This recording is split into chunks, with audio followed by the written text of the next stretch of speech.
And welcome back to Up the Villa podcast. If you're new to our channel, subscribe, drop this video a like and get involved in the comment section down below. So this is our preview for Aston Villa v Bournemouth on Saturday. We've got a familiar face back with us. Hannah, welcome back to the show. You all right? Thank you. Yeah, it's good to be back with some friendly faces on the screen. Good stuff. So we'll start off with you then, Hannah. What did you make of West Ham and what have you made of the last couple of games then? Well, I can't actually say too much about West Ham considering I didn't even see a second of the game. Did the very normal thing when you can't watch on TV and you just kind of following the updates on your phone. So, by the sounds of it, it was a bit of a even result by the end of it. I watched some highlights and West Ham seemed to have a few good chances, but likewise, we had a couple that we should have taken, which is typical Villa, isn't it? So I think probably not too much to complain about a draw away, but it wasn't a loss, so that's positive. I think Unai Emery is very good at grinding out results away from home, as we know. So that was good. And then obviously before that, we picked up a good result at home against Crystal Palace. Again, not a very nice team to play, especially at the minute. They are very hard to beat, even though they're not winning games. So that was positive. The only thing, obviously, was the injury to Boubacar Kamara, but hopefully that's not looking too bad.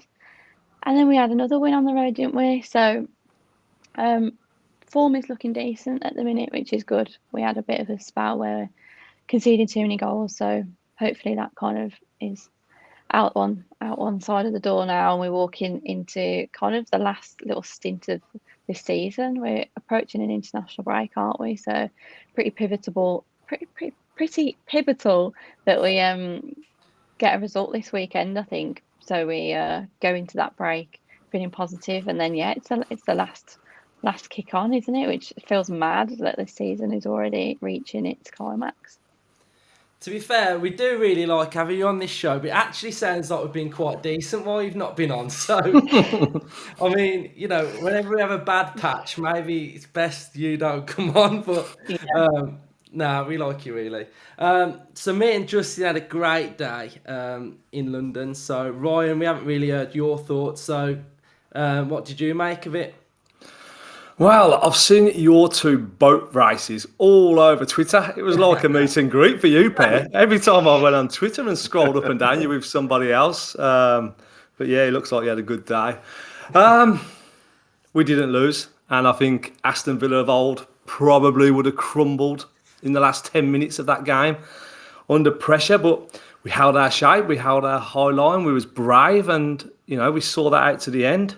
Cornet come on at the end, causing us problems with his pace, trying to get him behind. But like I say, we were brave. We held that line and caught him offside 2 or 3 times. So I'm happy. I'm happy with the shape. I'm happy with the style. I'm happy that we've got an identity. We're Aston Villa. We've got an identity. So it's something we're longing for, isn't it? With some type of direction that we're heading in, and we've got it. And it's taking time, but I've seen confidence in the lads on Sunday. I've seen confidence playing out of the back. We're learning, we're growing, and dare I say, I've seen a little bit of swagger in that back line. Martinez, it looked like he was time wasting near the end, but he wasn't. He was just drawing West Ham in, because West Ham were just sitting on the halfway line, weren't they? Just let us bring it forward. But as the game went on and their fans got a little bit edgy, they started to edge forward, and we just invited them in, and we had a couple of good moves that nearly paid off. So I'm really happy. I'm really happy with some of the players' performances as well. Obviously, Ollie Watkins, oh man, he's on fire, isn't he? He is on fire. I had a look at his expected goals for the last few games, and it is virtually, I think it was like 0.7 for the last game. It was 0.7 for the game before that he scored Everton. So basically, every chance he's getting, he's bagging, and he's bagging, and he's growing with confidence, and that confidence is just giving him that belief to convert every time, and it's different types of goals, isn't it? That header, what a header that was! That probably was one of his weakest points, maybe the last 2 seasons, but it looked like John Carew was reborn, didn't he? The way he took that took that header. So and obviously Louise as well. Louise really impressed me. He's just the focal point. He's brave on that ball, and everything from this possession-based Aston Villa now is sort of going through him. He missed his partner in crime, Boubacar Kamara, but McGinn, who's been on fire on that right side, he's been a captain, and he's stepped into that double pivot, and he's done a job. So, I was pleased with performances. I'm pleased with the team. I'm pleased with the confidence, and it was a fantastic weekend all round for Aston Villa Football Club. The women's team on fire. They can't stop winning. The under-18s, they got into the final of the cup, didn't they? Aaron Ramsey, Archer, they were bagging goals. Irabunan, Barry. So, what a weekend. So, we look forward to this weekend and try and top it with 3 points. Well, to be fair, that's spilling into the week because Davis has bagged against the Blues as well. There you go. There you go. Justin, what are your sort of final thoughts from the weekend going into Bournemouth? Yeah, very good. Enjoyed the day. Thought it was a great day. I actually quite like the stadium as a stadium. It's been panned. Everybody I spoke to be honest, that went said it's an awful stadium. It's a lovely stadium. It's just not a football stadium. That's the biggest disappointment for me. Atmosphere is rank. You can't. Right adjective. Yeah, rank. I haven't heard that word for years. I can't think of a better word, to be honest. Perfect. The view we had wasn't too bad. You are a fair distance away. And overall, I think with a bit of hindsight and after a couple of days thinking about it, I think a draw is a fair result from what we saw on the day. Very disappointed to lose the penalty decision in the way we did. Very naive from Bailey. Fantastic goal from Watkins. And both teams had chances to go on and win it. So I think both teams ultimately probably come away pretty happy with a point. They're more desperate for points than we are. So I think they were probably more happy than we were. But we can hopefully go on a little run now, unbeaten run. So not losing away is a key aspect of Premier League, of getting in that top half, isn't it? Win your home games, don't lose away. You're going to be in and amongst the big top 7 or 8. So yes, we move on nicely now to Bournemouth.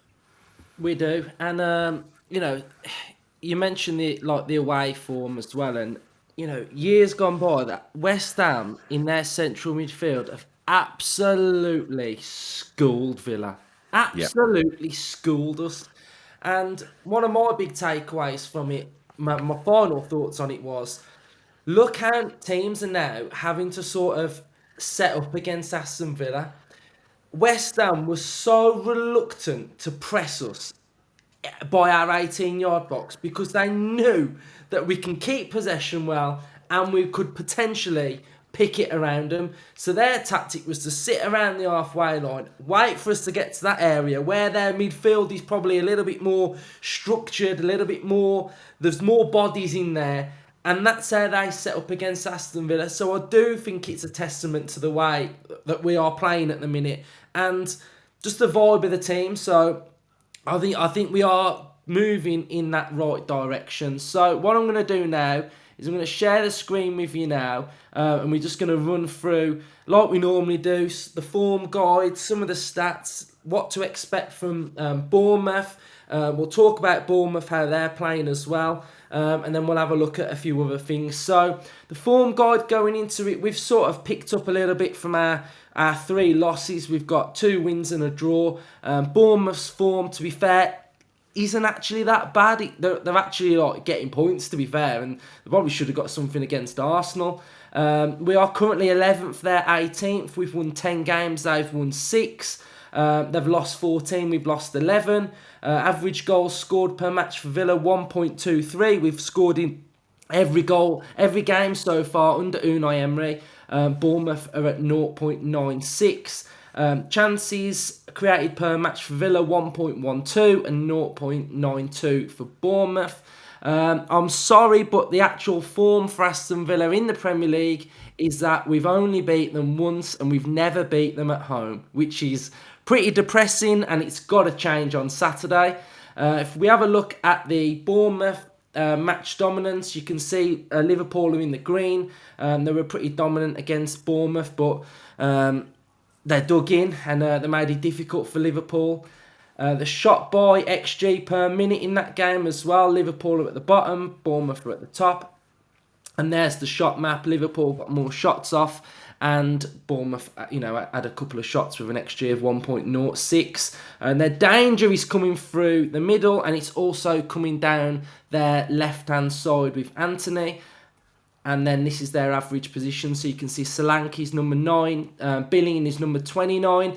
Billing is offering, he's a willing runner, breaking through the lines. Anthony, number 32, is one of their biggest threats. So we've got to watch out for crossfield balls over the top. Here's the outlet on the counter-attack as well. And then this is their passing network against Liverpool, and some of them don't get much better than this, because this was their passing network against Arsenal, which is not very good at all. And this is Aston Villa's average position against West Ham. As you can see, Mings, Konsa and Cash making up a back three. Moreno going a little bit further forward. And then what I did want to show you, and I think we'll pick Ryan to talk about this as well then, is the evolution of Aston Villa's passing network now. I know some fans in the comment section down below will be saying, well, yes, we're playing against Manchester City, we're playing against Arsenal, it's going to be bad. Right, don't think of the negatives all the time. Let's think of the positives and how we're building. So this is the passing network against Manchester City. I think this is the one when I called us double pivot FC. And as you can see, that the ball was going into Chambers and Konsa to Kamara and Luiz, and then there was absolutely nothing else. We then go into the passing network against Arsenal, and it was slightly better. The ball was finding McGinn, Buendia and Coutinho. Cash was offering an outlet down the right-hand side. And the evolution of this passing network now, as you can see, is against West Ham. It was a lot better. So, Ryan, I know we've all been impressed with Aston Villa's passing network. We've all been impressed with the possession and the way we're building. But we are now starting to see signs of us getting better with the ball and loving and caring for that football.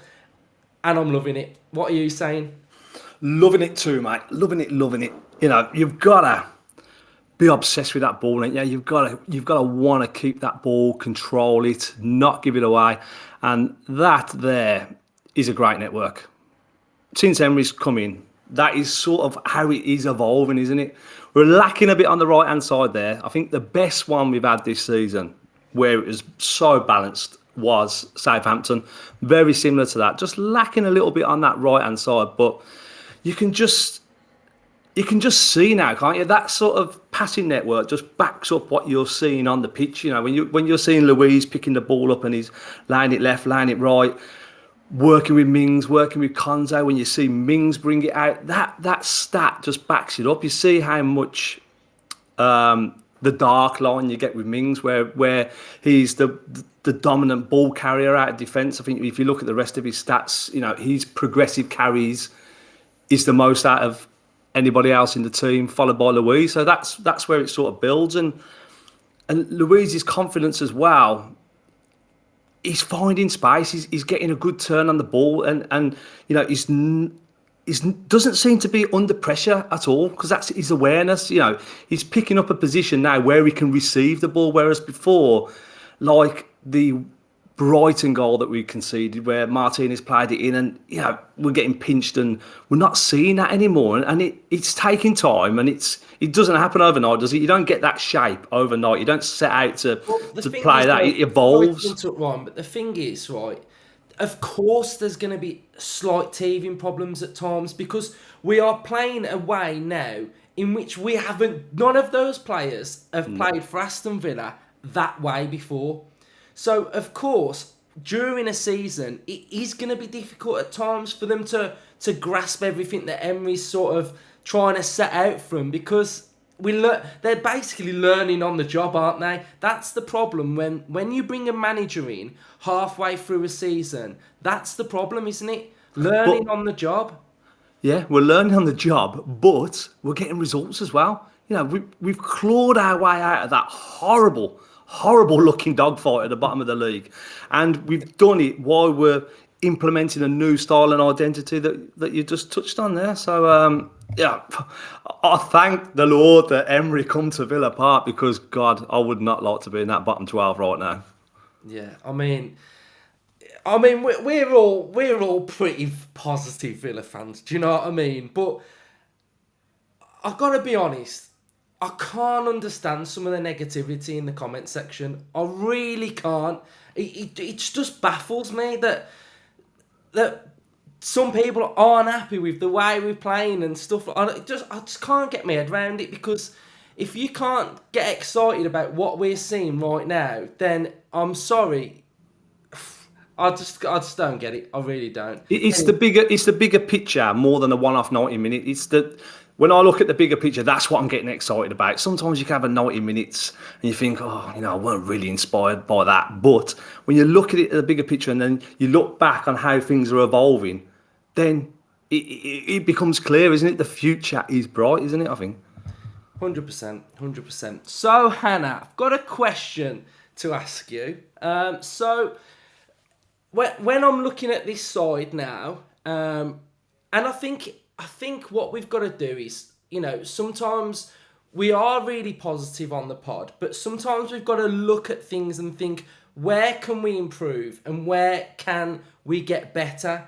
And I think there's two areas of the pitch where I really do think are bang up for grabs, and it's Jacob Ramsey's position and Leon Bailey's position. So what are your thoughts on those areas? I like the fact that you've come to me as a voice of reason, to reflect on what we need. You're the sensible one, Hannah. Switzerland, you are Switzerland, Hannah. Yeah. Well, I like to think, we are all very positive, but I do like to put my sensible hat on from time to time and not get too giddy. And I think I'd have to agree on those two positions. I think it is a bit disappointing if we're reflecting on some things that perhaps aren't working as well as we'd like to. I'd actually say, more than Bailey, who is frustrating, I'd say the most disappointing is actually Jacob Ramsey, because I just think there were times last season where you thought, this is it now. He's breaking through, and this is going to be the type of player that we see 9 weeks out of 10. And he's just not got up to it, has he? I don't know if it was that period where he was out injured, or he hasn't quite settled in with the manager. I don't know what it is, but I think that position now, we are missing that player who really, he still is able to drive forward, but his passing hasn't been great. His final product hasn't been great. We are missing that real creative spark in the midfield, because we've got John McGinn ticking again, but he isn't that type of player who's always going to be, driving forward and pinging balls and getting assists. We've kind of come to terms with John McGinn is not quite that player. Whereas with Ramsey, we really needed that from him, and we're just not getting it. So I'd say his position is at risk, because Unai Emery's come in to drive us up the table, and he's got no sentimentality towards these players. We view Ramsey as, he's one of our own. We love him. We've had him since he was a kid. And as much as all that's true, Emery can't have that sentimentality. And come the summer, we're all seeing it. He's going to see it. We probably do need someone in that role who's going to be consistent. That doesn't mean Ramsey never gets game time, but we've seen what Unai's all about. I mean, we play Luca Dean and Moreno both probably equally at the minute. One seems to get a start and the other comes on after 60 minutes and vice versa. We're seeing that he is very keen to use all of his squad. So bringing someone else in doesn't mean we never play Ramsey and his talent goes to waste. I almost think he needs the competition, because who's really pushing Ramsey at the minute for his place? I don't know. I don't know that there is someone. So it'll be interesting to see what happens there. Ultimately, it'll be great if Ramsey does find his form, because we'd all love that, wouldn't we, as Villa fans? But it doesn't look at the minute like that for the case. I've got I've got a theory on Interesting. Jacob Ramsey. Who's going to take his place? Guendouzi. Okay. Aaron. Aaron Ramsey. I mean, Honestly, he's we- coming for him. He's coming for that position like a steam train. Every time I watch him, I think that's he's the such a thing. good footballer.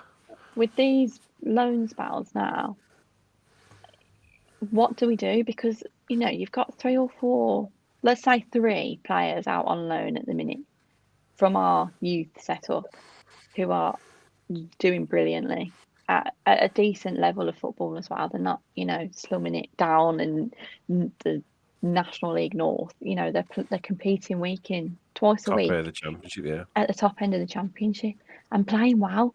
I mean, Cameron Archer and Aaron Ramsey, next season, you'd like to think that they're going to get time at Villa. And we always say, it's good for them to be out and getting time because, they want to be in the first team. Getting games in the championship is really good for their development. But at what point are we going to bring some of these players in and they're actually going to do well at Villa? Because we see it so many times, you think, oh, that's the next Jack Grealish. And it doesn't happen, does it? Same with Jacob Ramsey at the minute. We'd never seem to get the right players at the right time. And I'd love if at least one of them turned out to be a starter or a good substitute player for Villa in the next 2 to 3 seasons. I do feel confident though that when they do return in the summer and we have a pre-season under Emery, that he's got the eyes on them and he's got the I suppose he's got the track record of he knows the type and the quality of player we need to take us into that top 6 in Europe. So he will assess those 2 players especially, and Timmy Rabunum as well. And I think it'll become pretty evident pretty quickly, how much he rates them, depending on what he does with them once the season starts. If they get shipped out on loan again, I mean, potentially if Middlesbrough come up, they could take them for a season. It'd be interesting to see how they did in the Premier League then.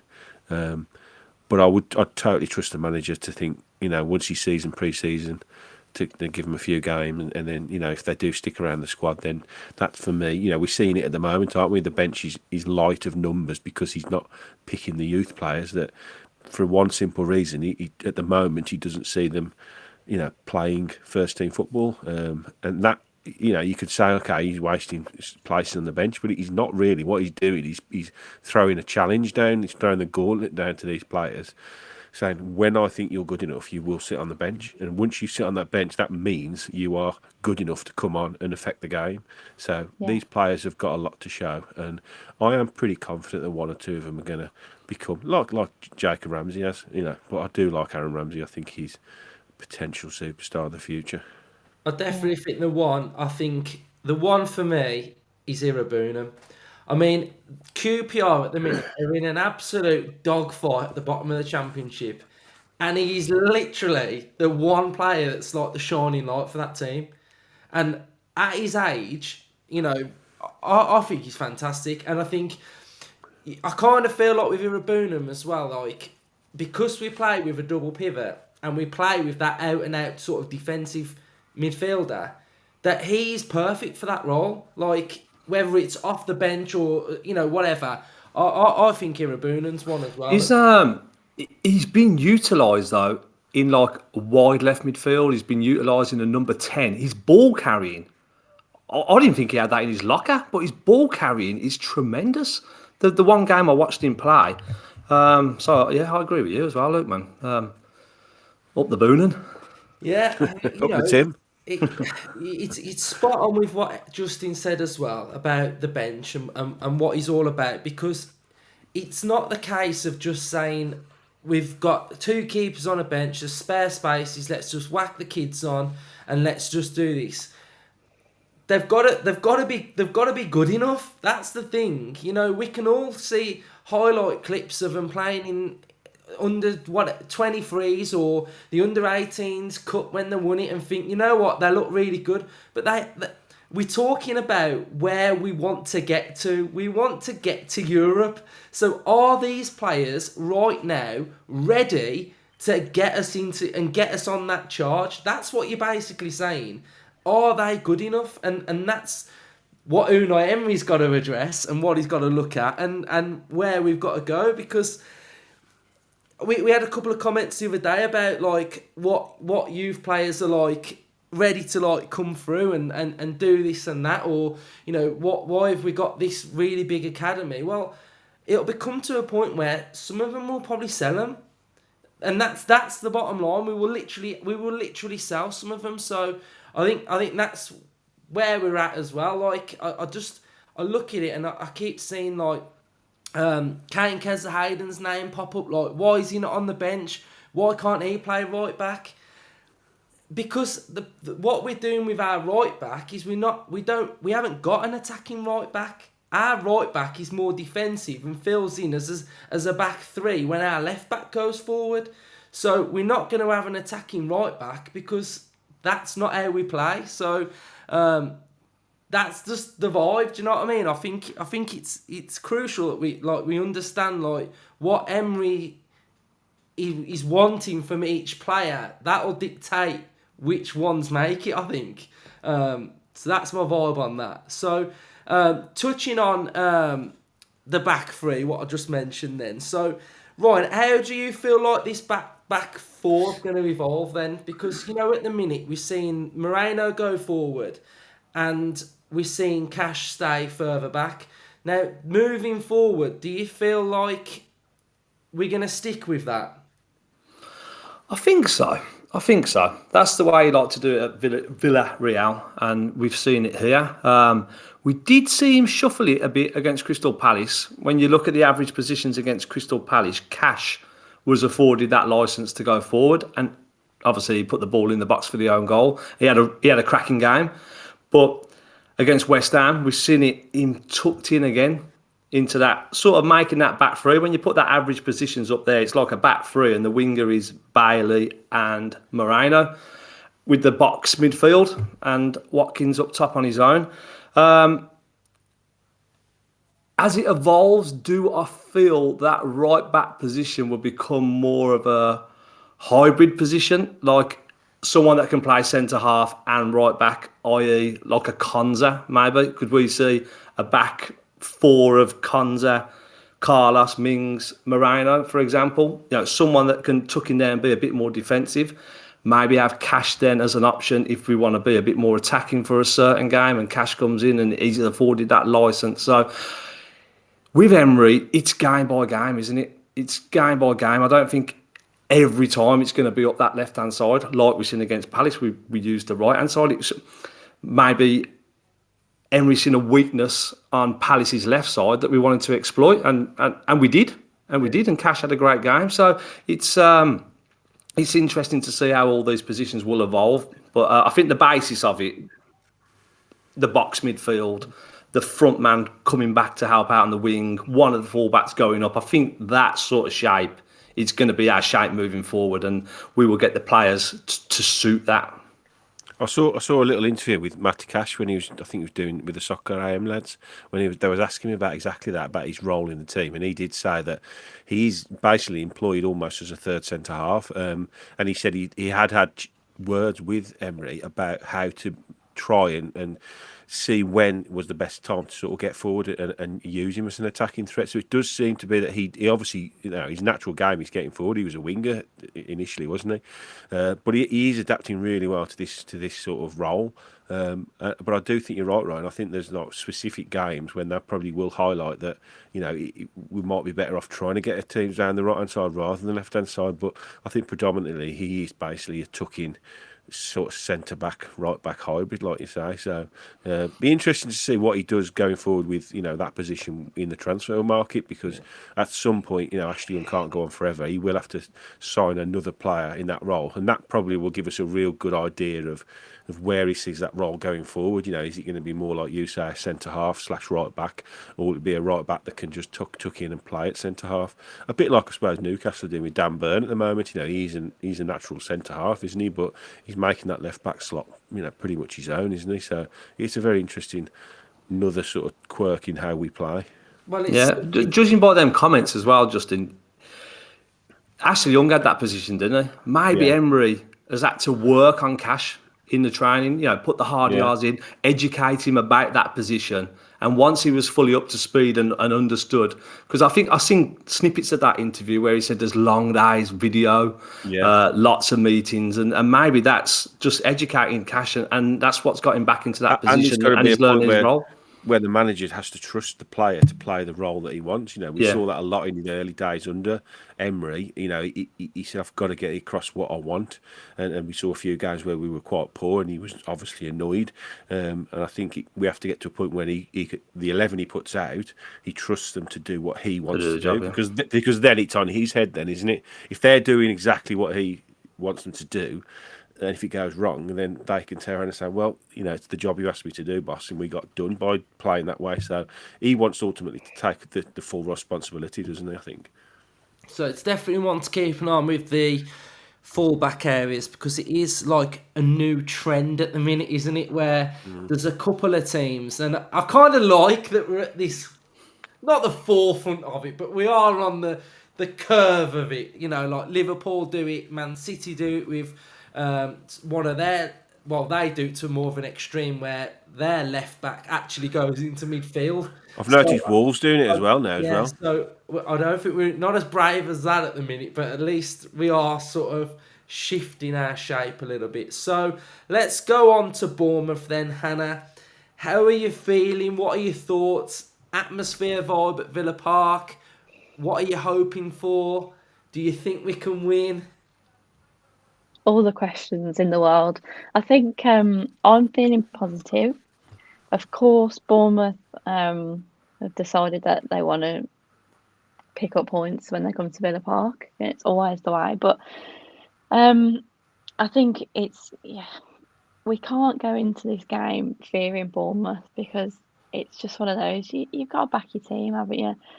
And as much as they may have beaten Liverpool on the back of Liverpool beating Man United, there are just those results in this league.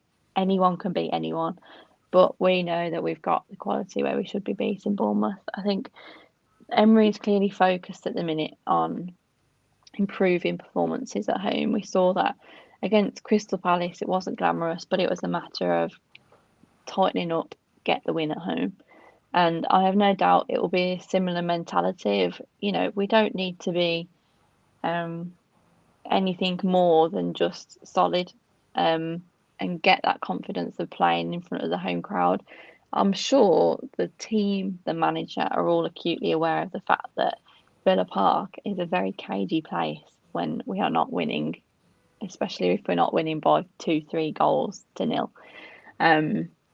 It seems to be that everyone is just on the edge of the seats. Everyone is very fickle if we're not blowing teams away at home. So I'm sure they're all aware that they need to, pull together some decent performances at home. But likewise, it's our job, isn't it? It's our job to support the team. And, the four of us sat on the screen know that we get behind those 11 players on the pitch every time we go to Villa Park. And it's a crucial part of the atmosphere, but also how the team feels. So you'd like to think a relegation fighting side coming to Villa Park, it's the last game before we have a bit of a break. You'd like to think that we'll really go for it and we'll get a result. I'm feeling confident. I think we've got some decent momentum building at the minute. I think you guys have all touched on some good points about we're starting to find our style of play, and it even if some games the approach isn't let's go out there and score 5 goals, and that's not the way Unai Emery approaches football. He approaches it, like Ryan says, on a game by game basis. It's all very tactical. I sit in those stands and I feel so much different now than I have under previous managers, because I feel almost calm even when things get a bit cagey, because I know every decision he's making is with purpose and intent and with tactics at the forefront. So even if things are looking like, oh God, I don't know how we're going to turn this around or how we're going to hold on to a win, I feel different now. I feel like it's just total confidence in the manager, and we should all have that total confidence. So I'm feeling very positive. I think we should be getting 3 points. That puts us, again, we're really building this gap now, aren't we, between us and the teams below us. So all eyes have got to be at the minute on that 10th spot. We want to knock Chelsea off, don't we? We want, we need to leapfrog someone at some point. So getting those 3 points, and then, like we say, have this break, and we go into the last bit of the season very positive. So I think 3 points is not certain, but hopefully on the cards. Yeah, definitely. I hope so anyway. But I was watching a West Ham fan channel after the game, and they were like, they were saying that we rocked up for a draw because the first minute Martinez was just tapping the ball, right? And I just thought, like, they obviously don't understand like how we're trying to play, and that's not time wasting. That's our tactics, like waiting, drawing you in, and then we go. So I can kind of get a vibe why some fans might get a bit jittery at home and think like it's a bit slow and that we're not going 100 mile an hour, because that's not what we're trying to do. Like, I listened to Emery after the game, and he was speaking in the second half against West Ham, saying that we didn't have as much control over the game because we were moving the ball like too frantically and not sort of like slowing it down a bit. And I just feel like, sometimes what I'd say is like at home, like especially sometimes like there's a pass and it might go backwards and there's like moans and groans, and I'm just like, just relax, man. Like, we're building possession. Like, we're trying to like work our openings. Like, sometimes we might go down the left and we might want to look to go down the left and we might get shut out. So then we go backwards and then we start again. So I think that's a little point that I'd say about like at home as well. It's like, let's just try and be patient, because the team are trying to be patient on the pitch as well. If they're trying to have patient build-up, there's no point us going like moaning at them, trying to say, well, why don't you just whack it long, or why don't you just whack it over there, and like, that's not the point. Like, and then moan when we lose possession. well, exactly. Like, it's like you want to go forward, you want to lump it forward really quickly, but then when we lose the ball and we're being countered, it's like, do you know what I mean? Like, I just think patience is key. Like, and you can see that the players are trying to be patient, and I just think it's important for us to do the same, because it's like being at work and like someone's right behind you or something, and like breathing down your neck saying, come on, do this a bit better or do that better, and you're like, well, you're just like, fuck off, like, just let me just like do my job, and I can imagine that's what it's like. Do you know what I mean? So I think you've nailed that, Luke. Kids watching. Yeah, I think you've nailed that with the patience. I was looking at Bournemouth's last few away games, and they played Wolves. They beat Wolves 1-0. But Wolves had like 70% possession. They had 600 plus passes, 15 shots on goal. And Bournemouth are very good at, letting you have the ball and then hitting you on the break. Against Arsenal, they bang, 2 goals, didn't they, on the break. 80% possession Arsenal had. 20 odd shots, probably 1,000 passes.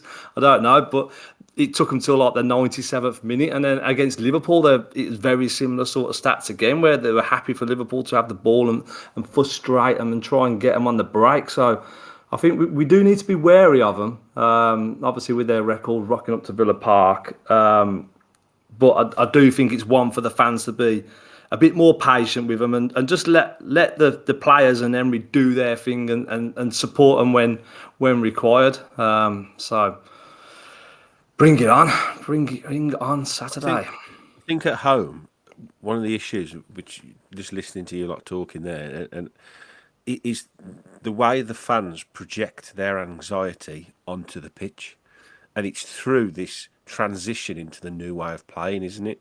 That a lot of the fans are like, oh God, we're playing out for the oh, we're going to make a mistake. Oh my God, that's going to happen in a minute, and it sort of feeds into the atmosphere, that the problems we've seen with the atmosphere not being that great, and hopefully over time we can overcome these issues, and the fans will just become calmer and more used to it. I suppose the more we see it, the easier it's going to become to understand it as well. and then over time we can just enjoy what we're trying to sort of do on the pitch, and results obviously help. So another win on Saturday at home will be massive. So yeah, I think it is a matter of fans just buying into it, trusting the process, trusting the manager, trusting the players to do it. There is going to be mistakes from time to time. Let's not jump on the backs when there is a mistake.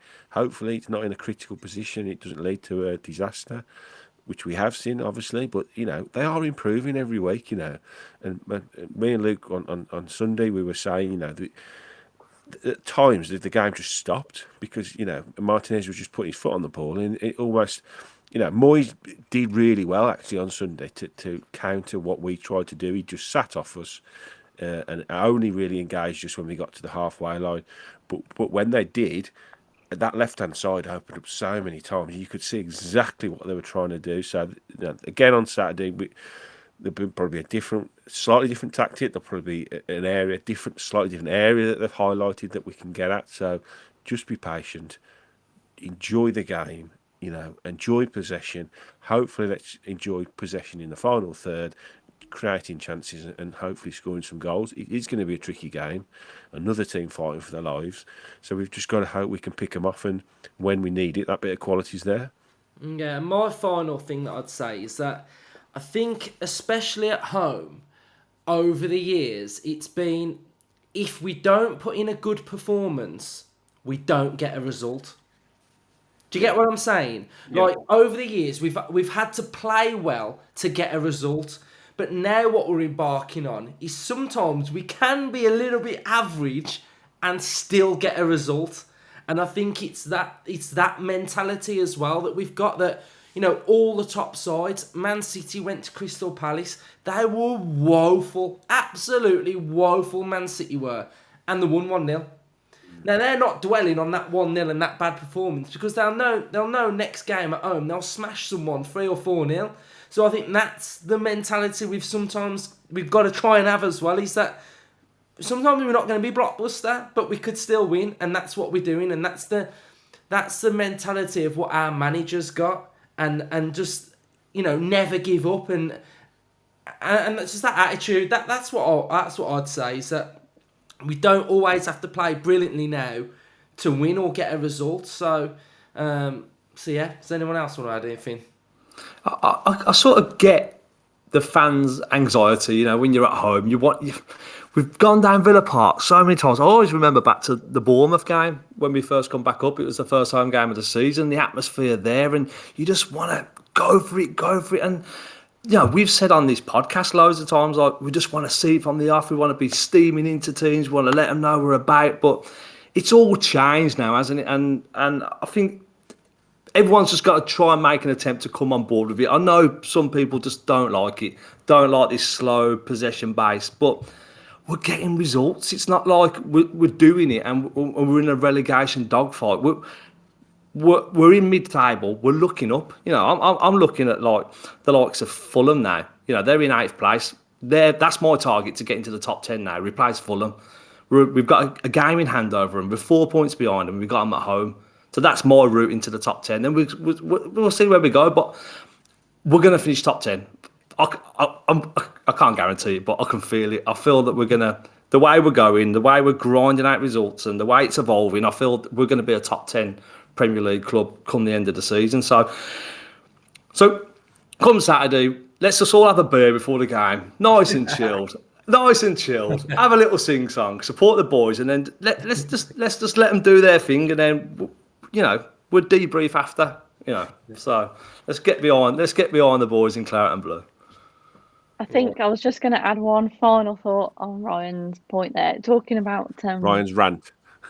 Well, whatever way you want to put it. I think it just made me think of one final point, is that, and your point, Luke, about sometimes being a bit average or a bit slow, is that the two games, I mean, I missed the Arsenal game, but the Arsenal game and the Leicester game, where we came out and, we got ahead and it was all exciting and the crowd was up and it was like, wow, we're playing attacking football. Look how it ended up. We lost both games. So I think there's got to be some awareness that sometimes if you go out and you gunko and it's, as much as it's exciting, you think that was a great game for the neutral, we don't get the points. So there's got to be a bit, let's have a bit of perspective. I think ultimately, we're all going to want to play a certain way, but especially while you're in a period of transition and we're trying to figure out what style of play and what players we need, sometimes you have just got to weather a bit of pressure and a bit of a, I won't use Justin's word of rank, but a bit of a difficult time. Word of the episode, that is. Well, yeah, that's my final 2 pence. I'll be honest, because like Arsenal, I come out of that Arsenal game, and I thought, you know what, that was a good game. I was entertained. We'd lost, yeah, but then like when I got home and we sort of dissected it, and I was listening to Emery, I was fuming. Yeah. Like I'd much rather take that Crystal Palace performance and win than being entertained against Arsenal like that, but losing 4-2. I was fuming on the fan cam. Yeah. I swear to God, I weren't happy when I walked out that ground and I was listening to fans going, that was brilliant, that was bloody brilliant. And I was like, we've lost. Like, that's what I was like. And that's what I just think it is. I've said it a couple of pods ago. I'd rather walk out that stadium and win 1-0 every single week than have a couple of good 3-1s or a couple of 2-2s or whatever. I'd rather win 1-0 ugly every week, man. Because I just want to win. Like, I'm fed up of losing. I'm fed up of being a Villa loser. I want to be a winner. I want to know what it's like to support a team that wins stuff. And that is what we are building. We're building a team of winners. We don't want to be losers. We don't want to be that team that play well and lose and just whatever. I've had enough of it. He's building a team that's going to win something. Yeah, 100% agree. And that's it. The thing I think I understand is that as quirky as it's been and as sort of up and down it's been at times, and this, the way we're trying to play, it's only going to improve as well. We're only going to get better playing like this over time. Consistency will improve, and in the summer when we bring better players in, you would think it's going to improve again, isn't it? So, I'm on board now, and I am absolutely over the moon, and I can't wait for the next 6 to 12 months as well. Cool. Let's do our score predictions. We're going to absolutely batter them 4-0. Justin's been there my before. Job, that is. No, that is. I'm going to go, I'm going to predict a good win until we get one. Like, a good, solid performance and the lot. So I'm going to go 3-1. Hannah? 2-0. Want another clean sheet, but solid. Love it. Justin? I think it's going to be cagey, I think 2-1 Villa. Do you? Mm-hmm. I think we'll nick it. That's not the optimism I was hoping for. Sorry, Hannah. 17-0 Villa. See, that's what he said on a Bournemouth podcast at the start of the season. He's obviously been stung by it to predict a 2-1 win. I absolutely caned him in the first game of the season, and weirdly they've invited me back on. I think they're hoping that Lightning's going to strike twice. So what they've done is they've clipped you clipped up. It up. It's got all their TikTok. That's what they did, yeah. And they've literally made thousands off you. Yeah, probably. Ryan? I clean sheet, and I'm going to go 1-0. I'll tell you who's going to score as well. John McGinn. Oh, yeah. John McGinn. Is it like 46 games, 47 games without a goal? Crazy. Crazy stat. So he's going to blast one. He's going to blast one at the alt end. So that's all. Right, bit of a longer one. We didn't really intend for it to be this long, but we've just gone off on something at the end about the atmosphere and whatever. So drop your thoughts in the comment section down below. Subscribe, like, and we've got predicted lineup and all that comes out later on in the week as well. So cheers for watching. Up the Villa. Up the Villa.